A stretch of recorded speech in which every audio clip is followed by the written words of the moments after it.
Hello, everybody, and welcome back to week 6 of Inside the Lines. My name is Samuel Higgs. I am the sports editor for the Alexander City Outlook and the Dadeville Record. I am joined by Wetumpka Herald and Tallahassee Tribune sports reporter Anna Sophia for another jam-packed week of high school football. And before we get into some of the games that we got on our slate today, just want to give a quick shout out to Dunning Roofing for being a sponsor for Inside the Lines Live. If you have any roofing needs, be sure to contact Dunning Roofing. Their phone number's down there in the corner.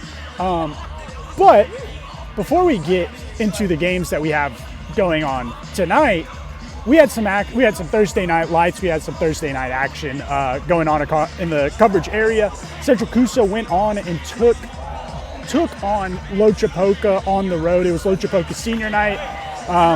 In the nicest way, it wasn't the prettiest game for Coosa. You kind of knew the way it was going to go based off of the first drive of the game. They ended up falling 58-6.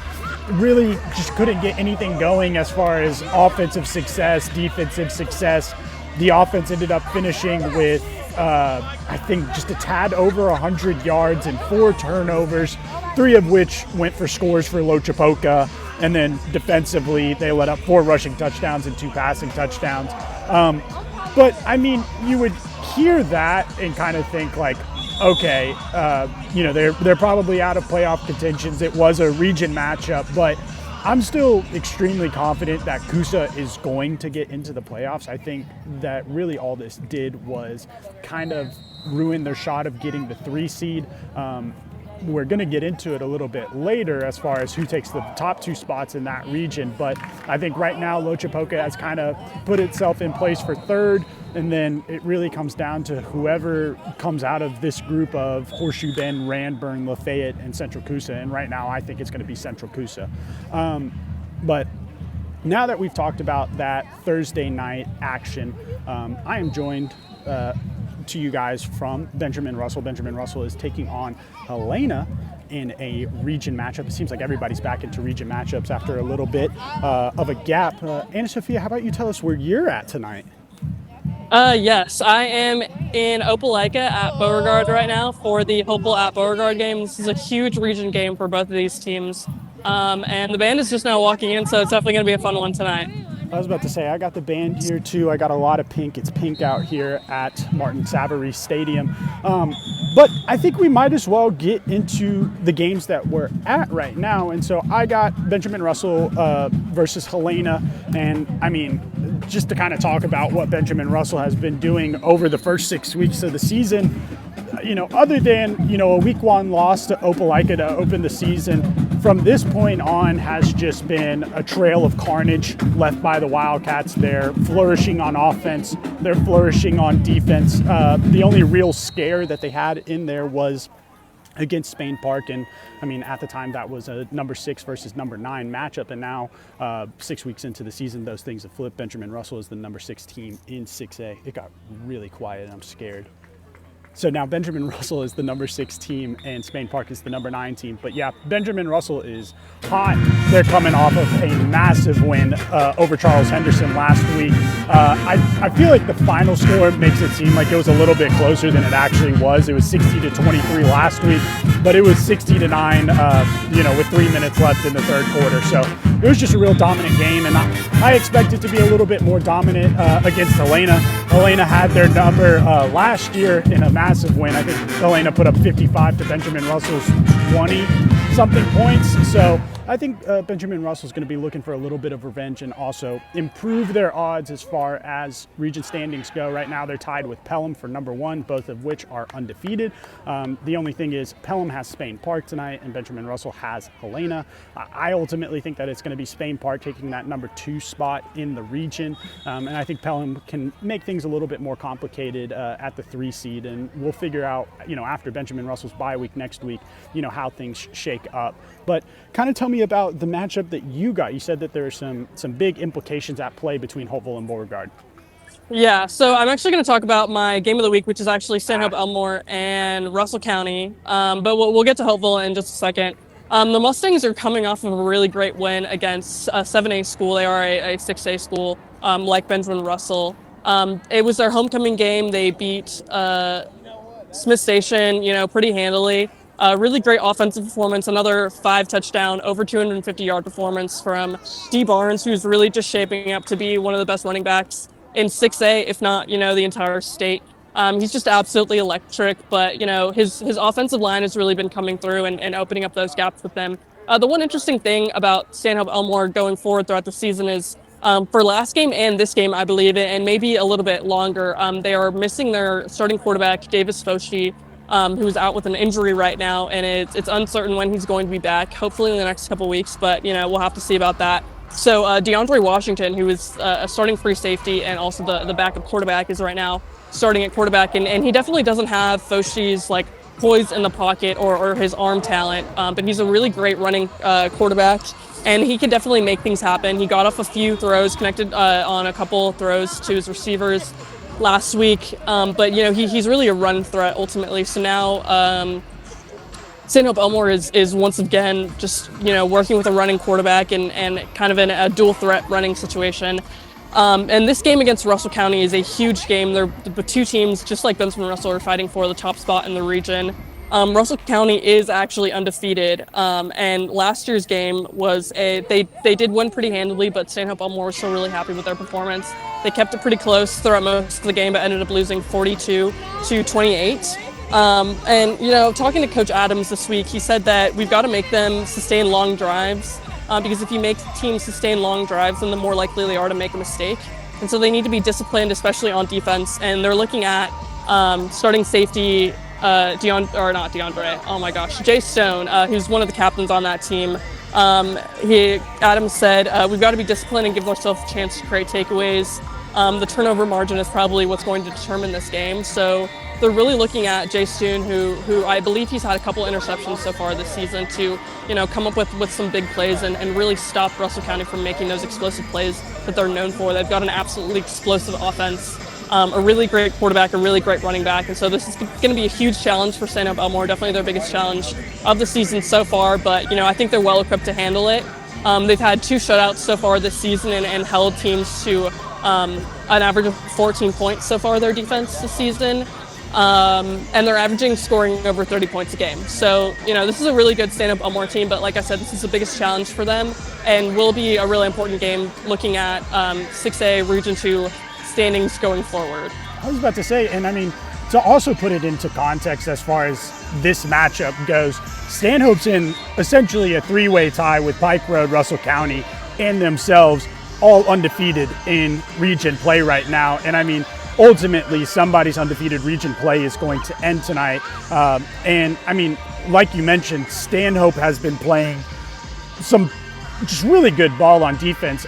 Right now, in region play, they have not surrendered a point of any way. No field goals, no touchdowns. Their defense has just been great in region play so far. So I do understand that both of those region games were at 17 Springs, where I still believe they haven't allowed. No, they're still doing well, but they're going to be on the road. And like you mentioned, Russell County's quarterback, Bryson Riggins, he is, he's dealing right now. He's averaging 237 passing yards a game. He has 16 passing touchdowns, and then he has another 3 on the ground. So if I'm Stanhope Elmore, that's going to be the target. If you can at least slow down him in any way possible and get D. Barnes going, I think it's going to be a really good matchup. But before we get into some of the other games we have on our slate today, we're going to take a quick commercial break, and we'll be right back to be talking about some of the other games we got going on across our county. All right, guys, be back in a second.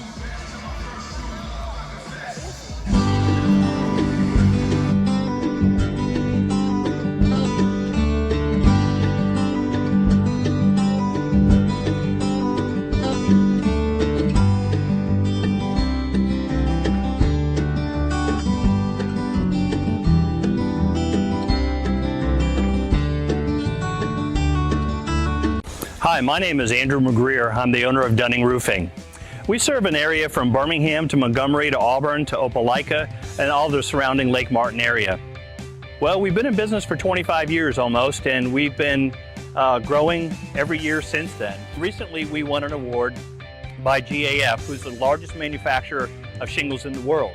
and we've achieved a Master Elite status. That Master Elite status is critical, not only for us as a company. Only 2% of roofers worldwide ever achieve this designation. We got it because we're exceptional. We look forward to helping you.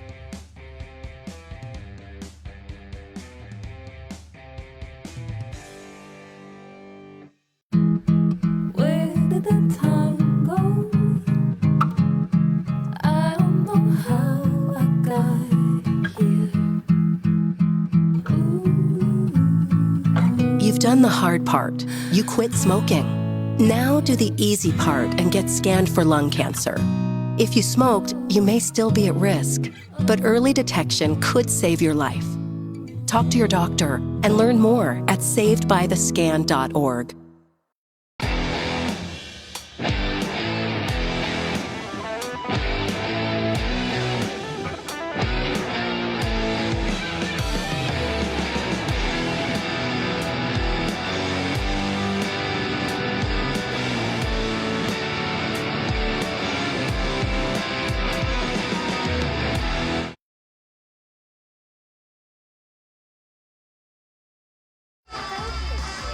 And, almost did the wrong thing there for a second. And we are back for week 6 of Inside the Lines. Again, want to give a shout out to Dunning Roofing for being a sponsor of Inside the Lines. It's hard to believe that we are already over the halfway mark for the football season right now, and some of our teams haven't even had bye weeks yet.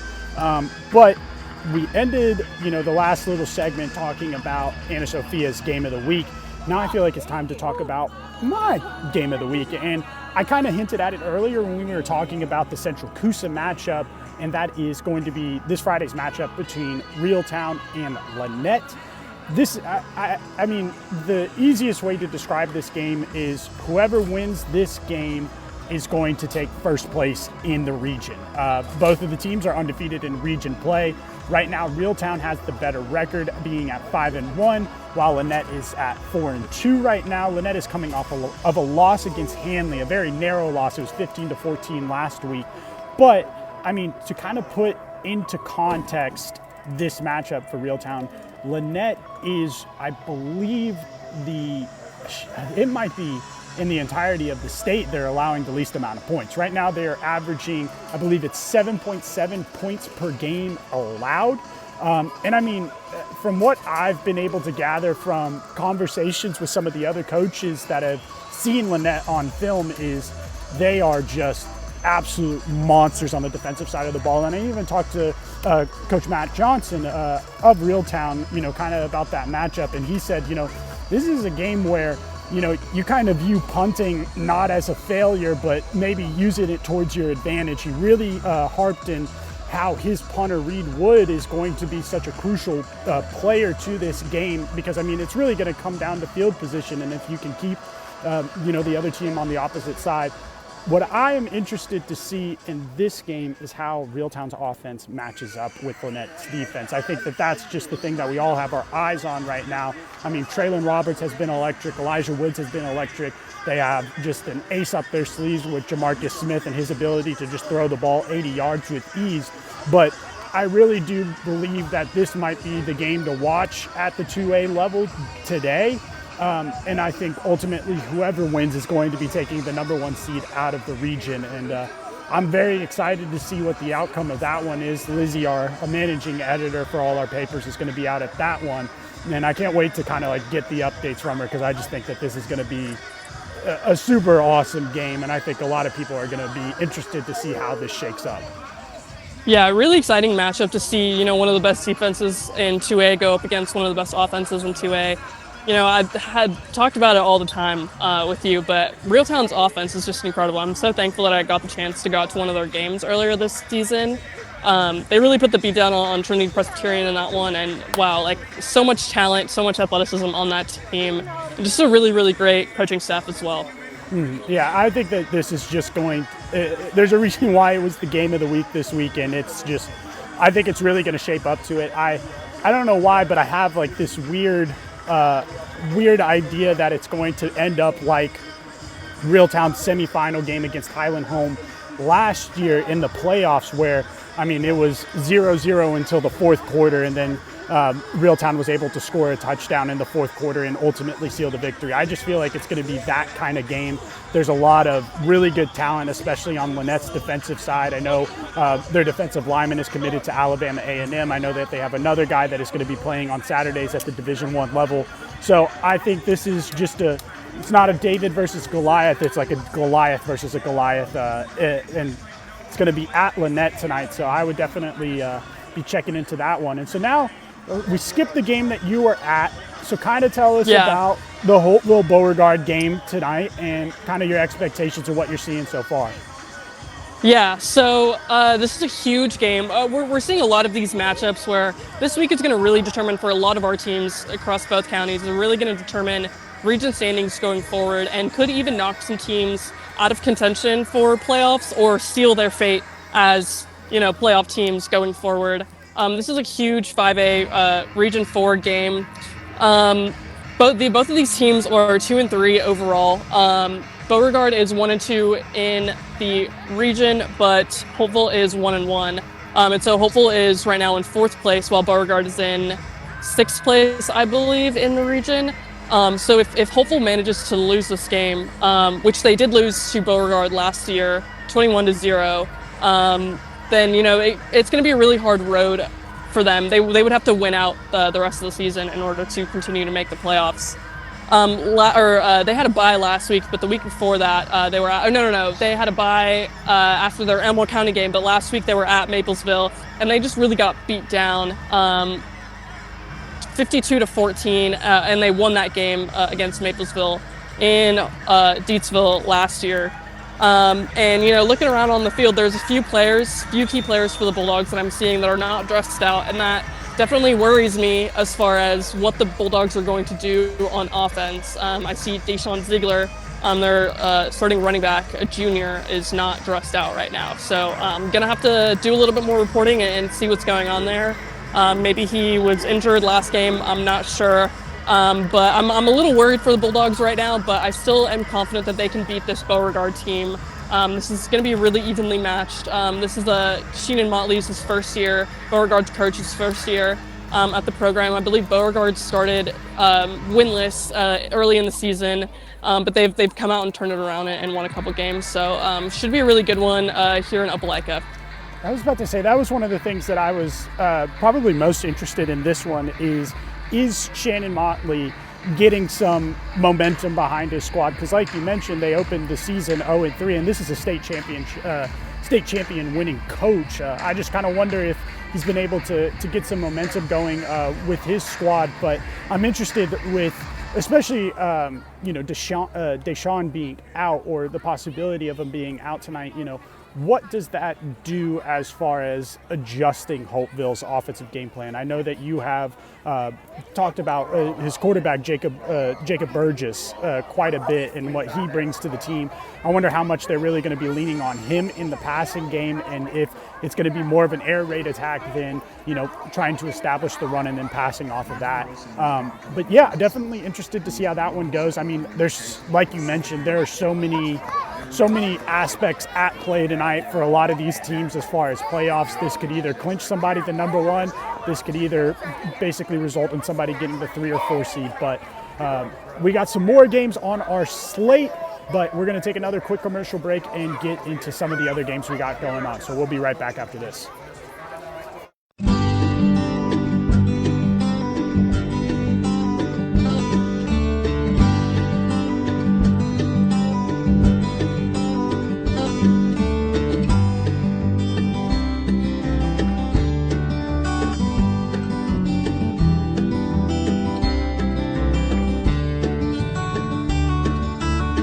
Hi, my name is Andrew McGreer. I'm the owner of Dunning Roofing. We serve an area from Birmingham to Montgomery to Auburn to Opelika and all the surrounding Lake Martin area. Well, we've been in business for 25 years almost, and we've been growing every year since then. Recently, we won an award by GAF, who's the largest manufacturer of shingles in the world, and we've achieved a Master Elite status. That Master Elite status is critical, not only for us as a company. Only 2% of roofers worldwide ever achieve this designation. We got it because we're exceptional. We look forward to helping you.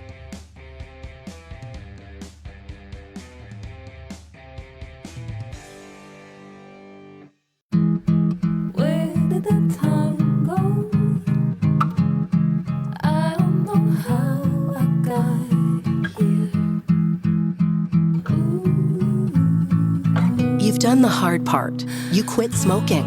Now do the easy part and get scanned for lung cancer. If you smoked, you may still be at risk, but early detection could save your life.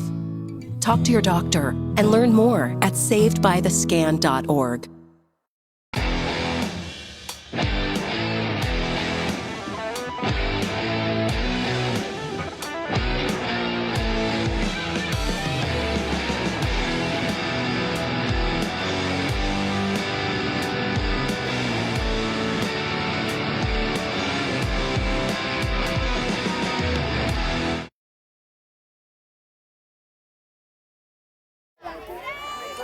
Alrighty, everybody, and we are back for week 6 of Inside the Lines. I have a bit of a crowd behind me. Hopefully you guys can still hear me.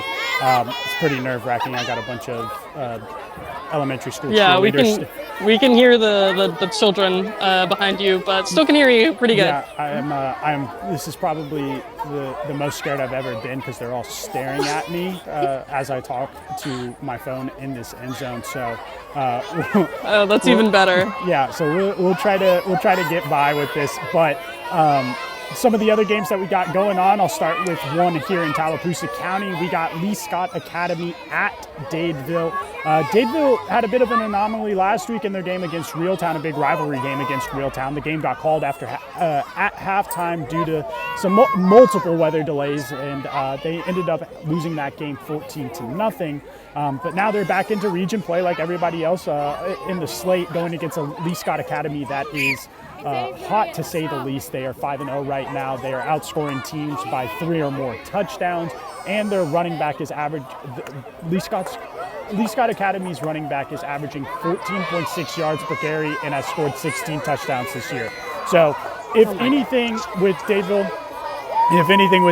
I am looking for them to stop the run game, because if they can stop the run game, then that kind of forces Lee Scott to pass the ball. And I mean, don't get me wrong, their quarterback has some pretty good numbers right now, but I'd be interested to see how that affects the game plan. I guess another game that we could talk about is Cleburne County at Tallahassee. Kind of tell us what you've learned from that matchup.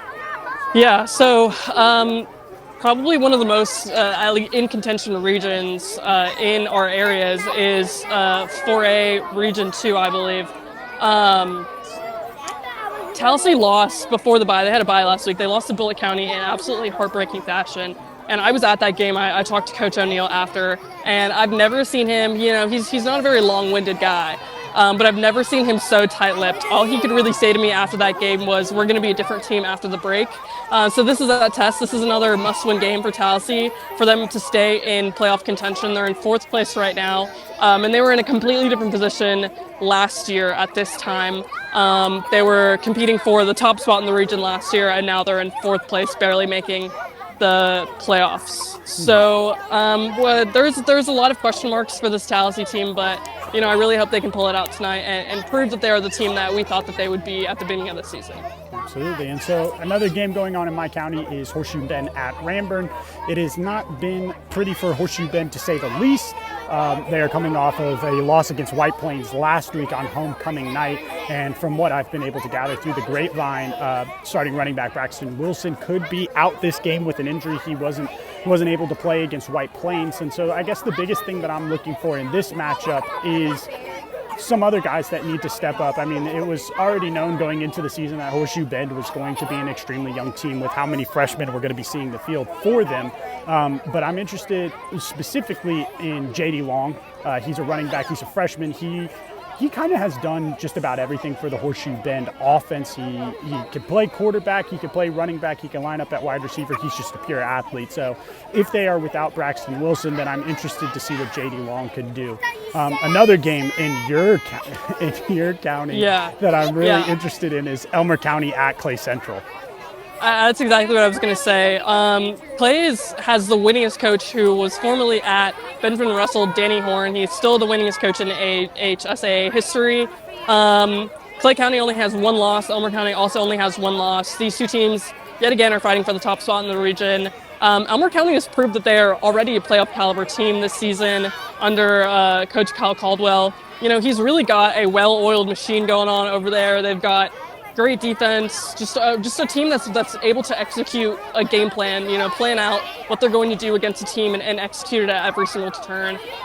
They've been really, really impressive to watch. One of my favorite teams to go out and watch in Elmer County. And yeah, but they got to play lights out tonight if they expect to beat Clay County, who is year after year under Danny Horn, one of the best teams in 5A. Absolutely, and I mean, like you said, I think this is similar to the Reeltown Lynette game, where whoever wins this game is going to be the number 1 seed, and especially after what I've read about Coach Caldwell and what he wants to do with this Elmer County team is he wants to host a playoff game at their stadium, and I think that this is probably going to be the year that they do it. Even if they fall in this game, they'll still have the number 2 seed, which gives them the ability to host, and I think that is completely achievable for them this year to host a playoff game. The other game that I want to talk about in my county is Snook Academy at Southern Prep. It's homecoming for Southern Prep this week. And this is Snook Academy's first year in 8-man football. And from what I've been able to gather from Coach Rodriguez at Southern Prep is they've kind of gotten it figured out now. Offensively, defensively, things are finally starting to come together. I think the biggest thing that we're going to see in this game is, can they consistently do it? They got a big win over Heritage Academy last week, so let's see if they can do it against Snook Academy. And then to round us off, Anna Sophia, please tell us about the Edgewood at Banks Academy game. Yeah, I don't know if any of us at TPI would have guessed how good Edgewood has been this year. They've got a first-year coach and just a lot of question marks, almost a completely different roster coming into the season. But Coach Joe Bruton has really done what it takes, whatever that is. I still haven't seen them play this year, so I couldn't really tell you what it is. But they have just done whatever it takes to win football games. And they've got a new quarterback, Alex Hamby. Brock Witt is now at a different position. He's mainly playing linebacker on defense, but he's also still a tight end. And now they're on there. I believe this game, if they win this game, it's going to be their 4th straight win. Banks Academy was in their AISA region last season, and they did lose 28-20. So, that this is just a completely different team. So really, I think anything can happen this year against Banks Academy. And I think that Edgewood has this one circled on their calendar as a team that they would like to beat going forward, given how they lost to them last season. Sorry, if you saw me turn around, it's because I heard a donation was being made, and I was really interested to see how much was being donated. But other than that, we have previewed everybody that we got on our slate this week. Also want to give another shout out to Dunning Roofing for being a sponsor of Inside the Lines Live. This is week 6, guys. We're over halfway done with the season, and if you guys are trying to get out to a game, I suggest you do it now. It's going to be a little bit chilly, guys. The fall is starting, so I would make sure that you dress a little bit warm. But other than that, I think all that's left is a go football. Go football. Yeah, go football. Go football. All right, guys, we will catch you guys next week. Adios.